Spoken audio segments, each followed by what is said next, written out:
Sejumlah jurnalis dari berbagai media yang tergabung dalam aliansi jurnalis Sinjai ini Kamis pagi melakukan aksi di depan Mapolres Sinjai, Jalan Bayangkara, Kota Sinjai.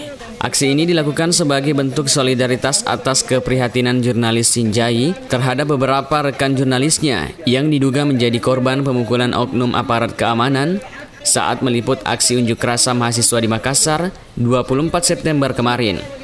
Beberapa poin penting disampaikan para jurnalis Sinjai dalam aksi ini, salah satunya permintaan pengusutan dugaan pemukulan yang menimpa jurnalis.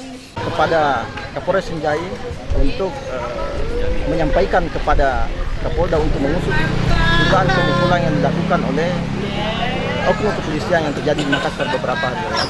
Yang kedua adalah untuk Kapolda Sulsel untuk mencopot Kapolres Makassar. Yang ketiga adalah meminta kepada Kapolres Sinjai untuk memberikan jaminan keamanan bagi teman-teman di Sinjai yang meliput kejadian-kejadian seperti misalnya unjuk rasa dan sebagainya, meminta jaminan kepada jurnalis untuk bagaimana kemudian keamanannya dijamin oleh polisi.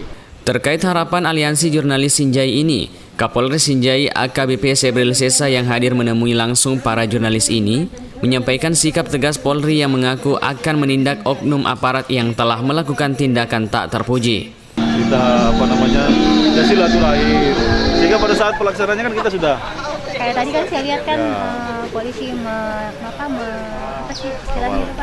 mendampingi ya, memang itu tugas kita mengawal. Dan saya selama ini juga meliput di Makassar kan sering ada aksi Pak waktu tahun 2000-an awal 90-an akhir, dan memang tidak pernah ada terjadi kontak antara aparat sama aksi. Tidak hanya itu, AKBP Sebril Sesa juga memberikan jaminan bagi para kulit tinta di Sinjai dalam hal keamanan selama melaksanakan tugas jurnalisme. Aksi pun berjalan damai dengan harapan semua tuntunan aliansi jurnalis Sinjai ini dapat dikabulkan. Tim Liputan, Sinjai TV.